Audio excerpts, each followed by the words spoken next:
Bismillahirrahmanirrahim. Assalamualaikum warahmatullahi wabarakatuh. Perkenalkan, nama saya Yusyani dengan NPM 301222021. Di sini saya akan menjelaskan tentang hubungan HAM dengan hukum Islam. Yang pertama, ada pengertian HAM. Hak asasi manusia, HAM, secara etimologis, merupakan terjemahan langsung dari Human Right dalam bahasa Inggris, Droits de l'Homme dalam bahasa Prancis, dan Mensenrechten dalam bahasa Belanda. Namun ada juga yang menggunakan istilah HAM sebagai terjemahan dari Basic Right dan Fundamental Right dalam bahasa Inggris, serta Grondrechten dan Fundamental Rechten dalam bahasa Belanda. Lalu yang kedua, ada hubungan HAM dengan hukum Islam. Yang pertama, pandangan cendekiawan Muslim Indonesia tentang HAM. Pandangan cendekiawan Muslim yang sekaligus mewakili kalangan ulama Indonesia tentang HAM dapat dilihat dari beberapa pendapat berikut. Dari Al-Yafi, misalnya, mendukung HAM dengan argumen konsep masalah yang diperkenalkan para ulama fikih klasik dalam teori hukum ushul fikih.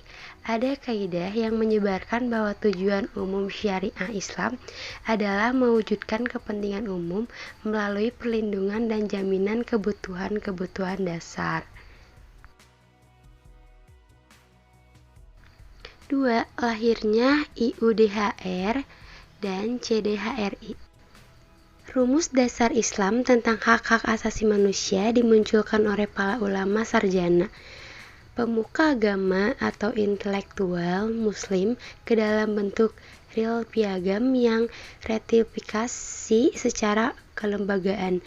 Upaya ini dimulai sejak pertama Abu Dhabi pada tahun 1977.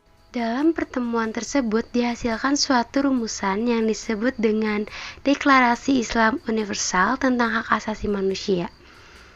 Deklarasi ini cukup lengkap dan benar-benar sejalan dengan dokumen Hak Asasi Manusia PBB secara universal, konvensi tentang hak sipil dan politik, dan sebagainya.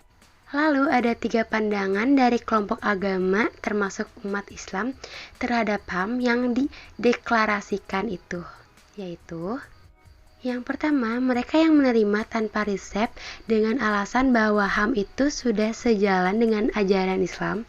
Yang kedua, mereka yang menilai bahwa konsep HAM tersebut bertolak belakang dengan ajaran Islam. Yang ketiga, posisi kelompok moderat yang mengambil sikap hati-hati, yakni menerima dengan beberapa perubahan dan modifikasi seperlunya. Setelah itu ada yang ketiga, hak asasi manusia dalam Al-Quran. Al-Quran sebagai sumber hukum dalam Islam memberikan penghargaan yang tinggi terhadap hak asasi manusia.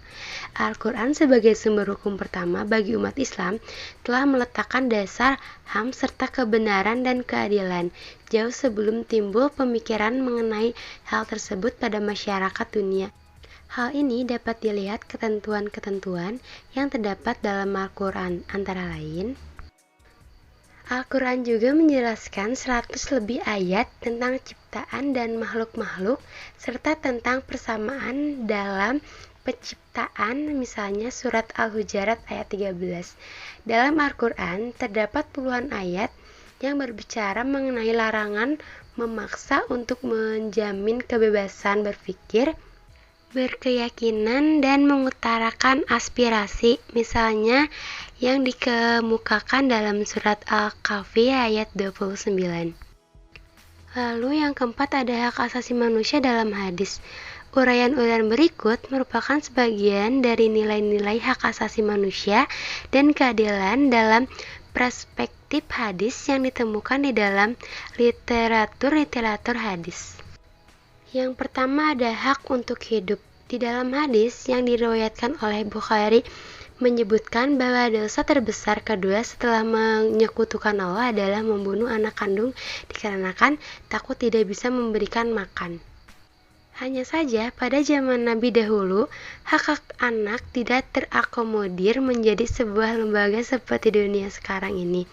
Dengan adanya Komisi Nasional Hak Asasi Manusia Anak, Belum lagi, watak orang Arab sangat benci dengan anak perempuan, sehingga anak perempuan bagi mereka adalah sebuah aib. Oleh karena itu, Islam datang untuk melindungi anak-anak. Lalu pada riwayat lain, tidak secara khusus atas anak-anak, yakni dengan redaksi yang lebih umum, Qutlu an-nas, membunuh manusia, adalah bagian dari rangkaian dosa besar. Yang kedua, hak persamaan dan keadilan. Hak keadilan nilai universal ketika hukum benar-benar ditegakkan, maka tidak akan pandang bulu. Lalu yang ketiga ada hak menuntut ilmu. Yang keempat ada hak kepemilikan. Sekian penjelasan dari saya tentang hubungan HAM dengan hukum Islam. Mohon maaf jika apa yang saya jelaskan banyak kesalahan. Terima kasih banyak. Wassalamualaikum warahmatullahi wabarakatuh.